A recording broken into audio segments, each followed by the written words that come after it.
Halina kapatid at manalangin tayo at humingi tayo ng karunungan sa Panginoon. Sinabi ng Panginoon sa kanyang salita na kung may 2 o 3 nagkasama sa panalangin, siya ay nasa ating kalagitnaan.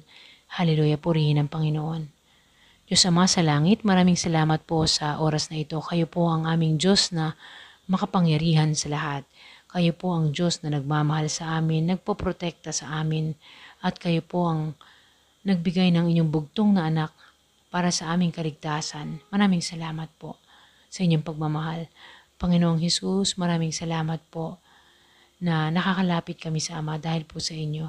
Salamat po for the blood that cleanses us, for the blood that washes away all our sins. Hallelujah. Thank you, Jesus. Hallelujah. Purihin po kayo. Thank you, Holy Spirit. Gabayan niyo po kami sa mga oras na ito habang kami po ay nananalangin. Ama, hiling po namin na ituro niyo po sa amin na huwag makalimot, Panginoon, sa mga utos po ninyo, sa mga gawi po ninyo na mabuhay kami ng may obedience, Panginoon. Give us an obedient heart, Panginoon. Ingatan niyo po ang aming mga puso na iukit dito ang mga iniutos ninyo sapagkat ito po ang magpapahaba at magpapaunlad sa aming mga buhay. Yan po ang nasusulat, Panginoon, sa Kawikaan chapter 3, Panginoon. Gawin niyo po kaming manatiling mapagmahal at matapat.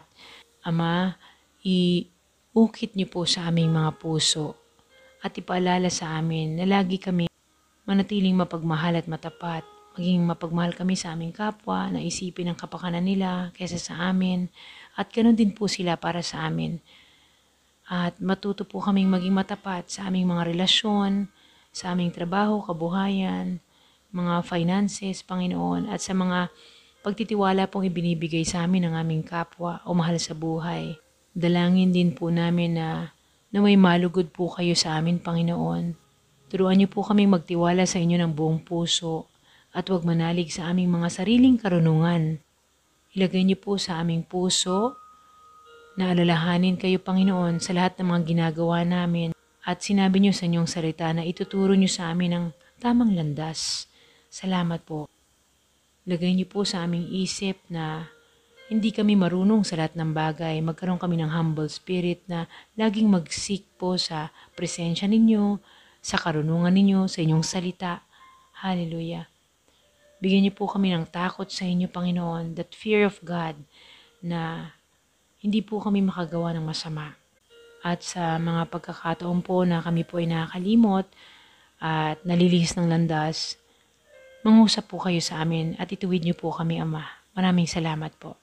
Kapag kami po ay nagkakaroon ng mga agam-agam o kaguluhan sa isip o kabigatan ng puso, ng dibdib, turuan niyo po kaming magtiwala sa inyo at ituon ang aming isip sa Panginoong Hesus na siya po ay dumanas din ng kapighatian sa mundong ito. Ngunit nalampasan niyo po. Salamat po, Panginoong Hesus. Sinabi niyo po sa inyong salita, in this world we will have tribulation, but take heart. Na-overcome niyo po ang mundo at sinabi niyo po na ma-overcome din namin ang kung ano man ang pagdadaanan namin sa mundong ito. Hallelujah. Ama, bigyan niyo po kami ng karunungan at sinabi niyo po sa inyong salita sa Kawikaan na mapalad po ang taong may karunungan at pangunawa. Higit pa po ito sa pilak at ginto at sa ano pa mang mamahaling bato. At sinabi niyo na wala pong anumang bagay ang maaaring maipantay dito. Bigyan niyo po kami ng karunungan, Panginoon. At sinabi niyo na ito po ang magpapahaba ng aming buhay at magpapaunlad sa aming mga kabuhayan. At bibigyan niyo po kami ng karangalan. Salamat po. Ang karunungan po ay magpapabuti ng aming kalagayan. Hallelujah. Maraming salamat po. Ama, at sa pamamagitan po ng karunungan, nilikha niyo po ang lupa at ang langit. At bumukas po ang bukal at mula sa mga ulap ay bumuhos ang ulan.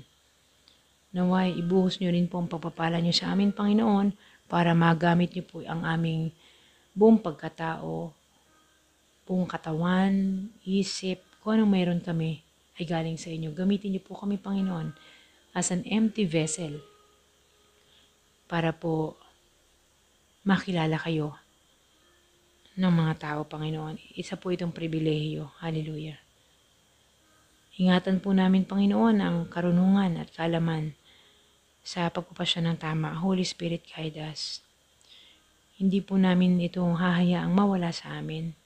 Iukit niyo po ito sa aming mga puso. Salamat po, Ama, na tuturuan niyo po kaming mamuhay ng ligtas sa anumang kapahamakan dahil kayo po ang aming proteksyon. Makakatulog po kami ng mahimbing at walang kinakatakutan. Hindi kami matatakot kung may biglang dumating o mga pangyayaring nakakatakot kung lilipulin man ang masasama dahil makakaasa kaming babantayan niyo kami, Ama. Salamat po at ilalayo niyo kami sa kapahamakan. Ama, kung ano man po ang plano niyo sa aming buhay, ayun lang po ang hinahayaan naming makapangyari sa aming mga buhay at sa buhay ng aming mga mahal sa buhay. Hallelujah. Patawarin niyo po kami, Ama, sa mga pagkukulang namin sa mga mahal namin sa buhay, sa aming mga kapitbahay, kaibigan, mga kakilala.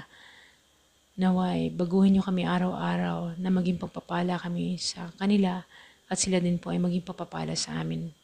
Maraming salamat po. Salamat po, Ama, kapag kami po ay gulong-gulo na ang isipan, inaaloy niyo po kami ng inyong mga salita at mga pangako. At kami po ay sumasaya. Salamat po at gumagawa po kayo para sa ikabubuti namin. Salamat, Ama, na susulat po sa Deuteronomio na magpakatatag kami at magpakatapang at hindi po kami matatakot sa kahit anumang dumating sa aming buhay o sa kahit sinong tao dahil kasama namin kayo, Ama. Di nyo kami iiwan o pababayaan man. Nasusulat din po sa Josue chapter 1 verse 9. Alalahanin namin palagi ang bilin ninyo sa amin, magpakatatag kami at magpakatapang. Paulit-ulit niyo pong sinasabi ito, Ama. Salamat po sa karunungan na binigay niyo sa amin, Ama, sa mga oras na ito. Ibig sabihin po, ito po ay importante. Magpapakatatag po kami at magpapakatapang. Hindi kami matatakot o kaya'y manghihina dahil kasama namin kayo o ang Panginoon ng aming buhay ay sumasa amin saan man kami pumaroon. Hallelujah. Salamat po, Panginoon, sa bawat pagtutuwid niyo sa amin at nakokorek niyo po ang aming pag-uugali. Salamat po at dahil po dito ay pinapakita namin sa inyo na ninanais namin ang karunungan na nagmumula sa inyo. Hallelujah, Ama. Maraming salamat po. Nasusulat po sa Salmo chapter 46 na kayo po ang aming kanlungan at kalakasan. Kayo po ang laging nakahandang sumaklolo sa oras ng aming kagipitan. Salamat po at lumindol man o gumuho ang mga bundok at bumagsak sa karagatan, kasama namin kayo. Humampas man at umugo ang mga alon na naglalakihan at mayanig ang kabundukan. Kasama namin kayo, Ama. Salamat po sa inyong salita. Hallelujah, purihin po kayo. Salamat po, Ama, sa inyong salita na nagbibigay sa amin ng karunungan.